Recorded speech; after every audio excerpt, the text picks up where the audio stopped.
back home as an adult, would you do it?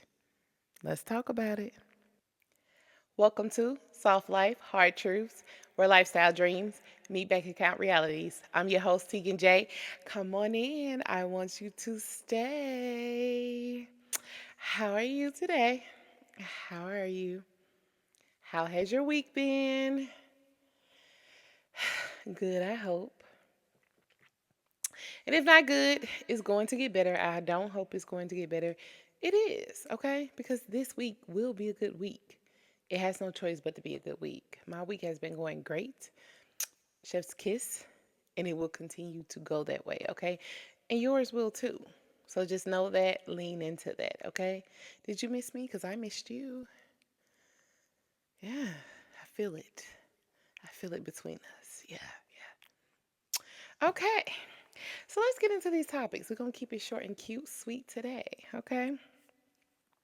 So, y'all, this week has kind of been an emotional week. A good week, but emotional nonetheless.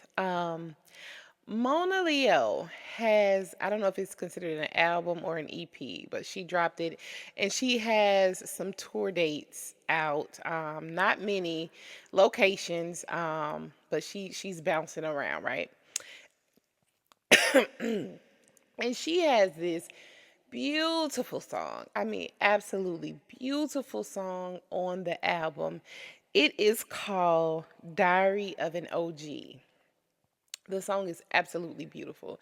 It is like very emotionally charged. The song talks about being the oldest and how the oldest child can come with a lot of responsibility. Um, and a lot of times when you are the oldest child, you have a lot of responsibility and it does not leave room a lot of time for you to actually indulge in your childhood. You miss a lot of that time because you have to grow up faster than you should. So let me just read like the first verse really, really quick, right? She starts off, she says, oldest girl. I'll always be the oldest girl. Parentified. Talking to myself, I can't identify. Who is it I want to be and who I am inside? There's a lady in the mirror I don't recognize. Like, who am I? Who was I called to be? How can I be myself when I don't know me? Feel like I owe the world, but it don't owe me. Overcompensate for baggage people don't see. When I tell you guys you got to check the song out, I am a music head. Please check the song out. Absolutely beautiful, right?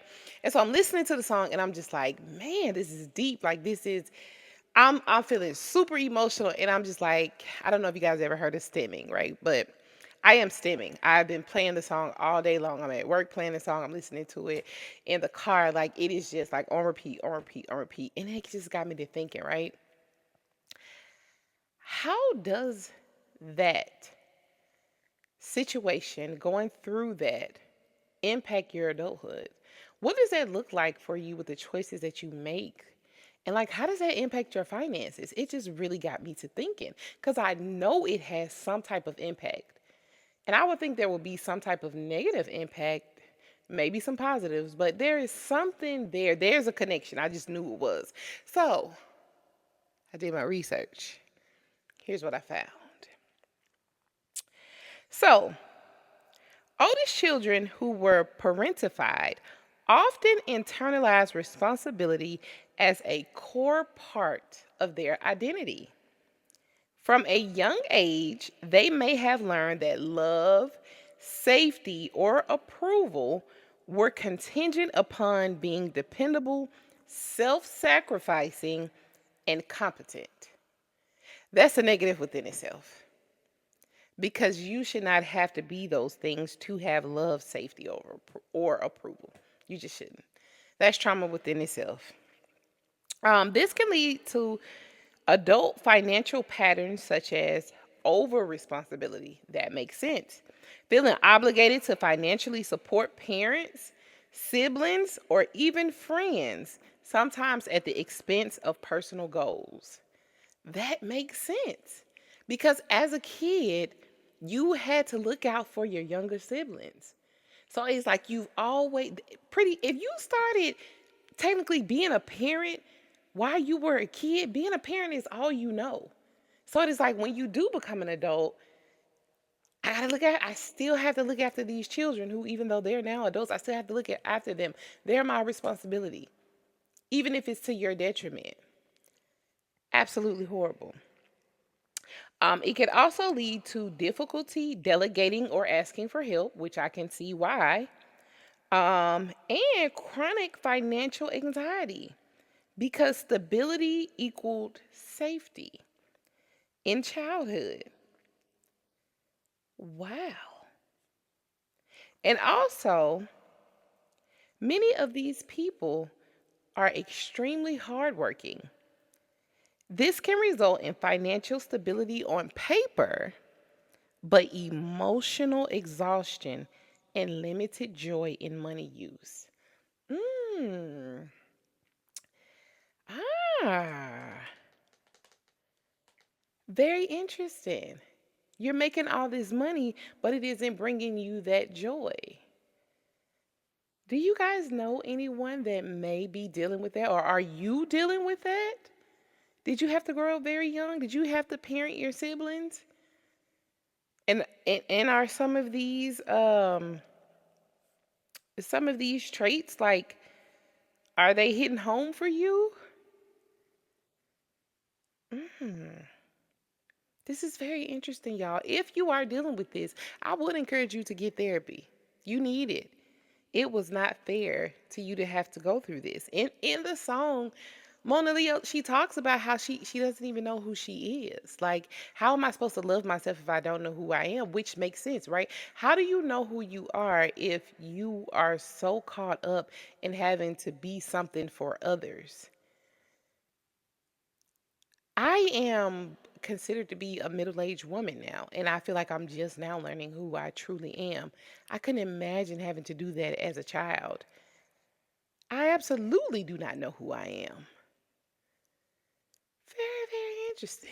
Let me know what you think in the comments. Do you know somebody like that going through that? Have you been through it? What impact has it had on you and your finances? Hmm, interesting.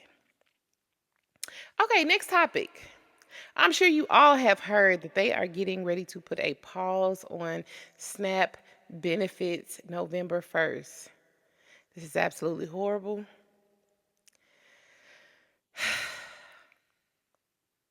Lord have mercy. Okay? Lord have mercy. They are putting a pause on the SNAP benefits. And then thanks the month of Thanksgiving. Now I haven't done my research, but I believe isn't Thanksgiving one of the months where people spend the most money on food? It is a holiday where I mean the holiday is centered around eating. I have no words. But what I have seen, what I want to talk about is it seems like a lot of people are very insensitive right now. A lot of people have sly remarks, sly comments. A lot of people seem to be happy that people are going to be suffering and not having benefits, having those benefits. And I think that is cruel and that is heartless. It is never a good day. It is never funny. It is never, it should never put a smile on your face when someone goes hungry. It is very inhumane. Should never put a smile on your face. Never. Never. I am blown away by the comments I'm seeing, how people are voicing how they feel. Like this is truly showing people's true colors, and I'm floored.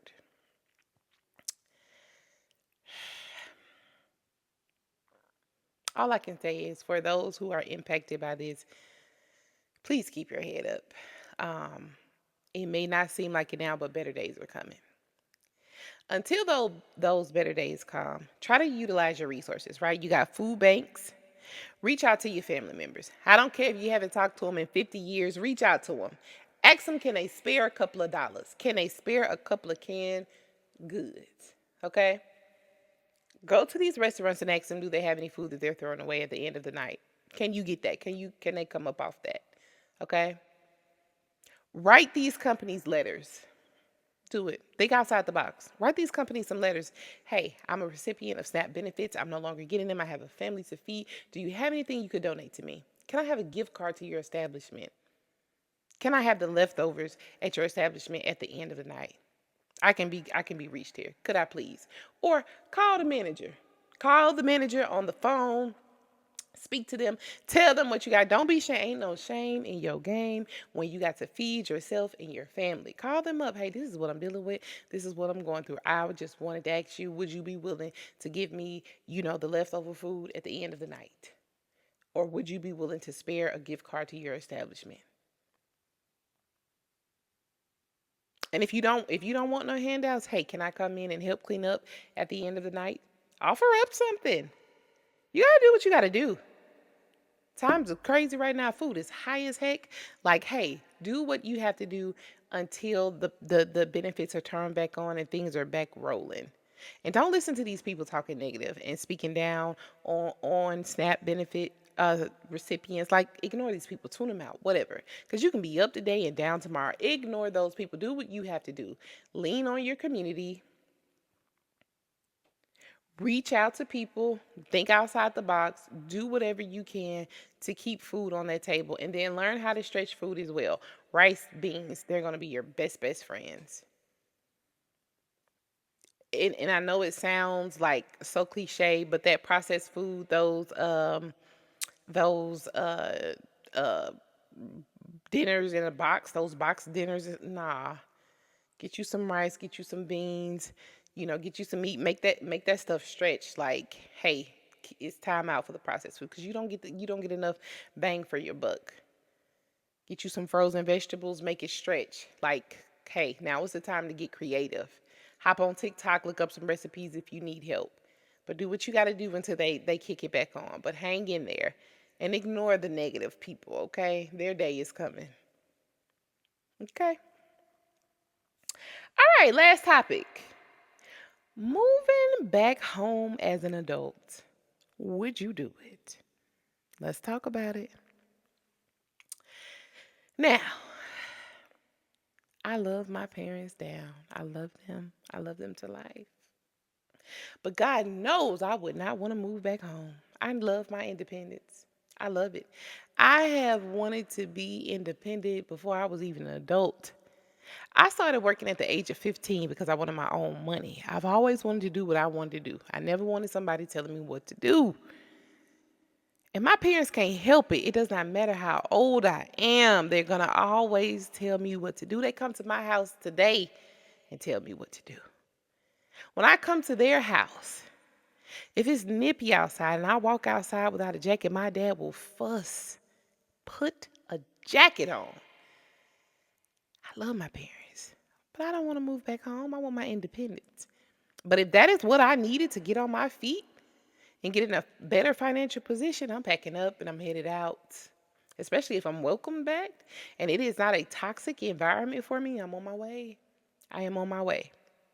Now, I understand some people, they just cannot go, right? They cannot go. You don't get along with your folks. They will treat you bad. It's not good for your mental health. Completely understand that because you don't want to get in there and, hey, things really get ugly. We don't need that. But if you could, would you? Would you be willing to give up your independence to save money to get yourself in a better position? Would you be willing to do it? I would. I'll do just about whatever it takes to get myself in a better financial position so that I can have my freedom later on. Let me know what you think in the comments. Let me know. I know it's hard. It would be difficult. It would be. Because imagine going from having your own house to having to just be in a room, confined to a room, right? You would have to really condense all of your belongings and you'll be in this one crowded little space, especially if you have kids and stuff. But would you be willing to make the sacrifice? Would it be worth it to you? Let me know in the comments. All right, time for the finance column. We're doing our credit series, right? So last week we talked about what is credit, right? Now we're going to talk about the types of credit. Follow me here. First up, we have revolving credit. What is it? A line of credit that can be used repeatedly up to a set limit. So, how it works, you can borrow and pay back and borrow again. The amount of your minimum monthly payment varies based on usage. So, examples of that are your standard credit cards. For an example, if you have a Capital One credit card, your credit card is about, let's say your limit is $500 for the month. That is your revolving credit. There you go. Okay? Next we have installment credit. What is that? A loan for a specific amount of money that you repay in a set number of payments over a period of time. How does it work?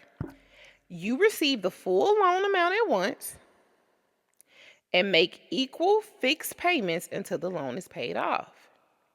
For an example, your car payment, right? You buy a car for, let's just say, 50,000. Your monthly payment for the car is $1,000 every month.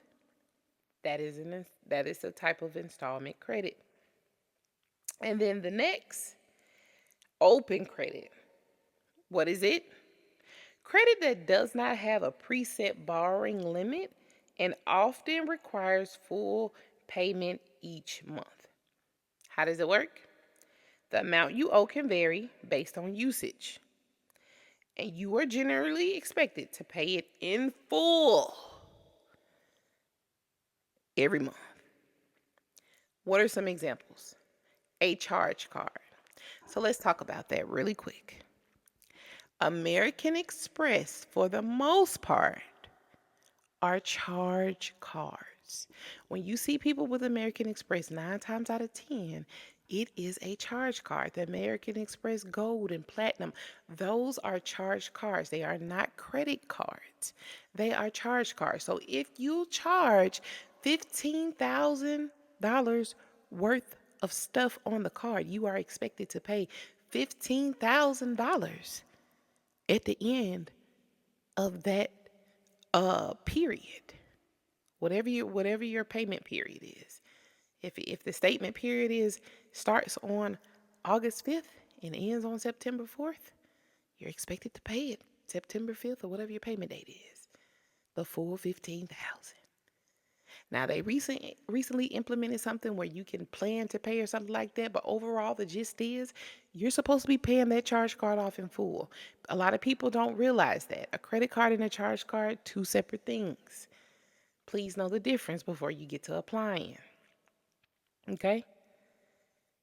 Now that we know what types of credit we have, we'll move on to the next thing next week. We'll keep building and building and building. All right. Last thing, now we get into the hard truth of the week. Someone sent this one in. It was really, really good. So I'm going to share it with you all. Hard truth of the week. You are the reason you don't have community. Your refusal to try to make connections with effort is the reason you don't have friends. You are the reason you don't have community. Your refusal to try to make connections with effort is the reason you don't have friends. Let's talk about it really quick. Are you putting in effort to really build solid friendships, to build community? What does effort look like? Are you reaching out to these people that you meet? Are you showing genuine interest? Are you trying to build something, or are you waiting for them to reach out to you? Are you waiting for them to put forth all of the effort? In order for you guys to hang out to try to get to know each other, do they have to reach out to you and invite you? Or can you say, hey, I met you at the mixer, a couple of weeks ago. Hey, we had a lot in common. We like, reading books, and, we're both trying to start a art business or start a clothing line. Would you like to link up sometime and just talk? Would you like to go for a drink? And then after that, there's more effort, right? Sometimes friendships require inconvenience.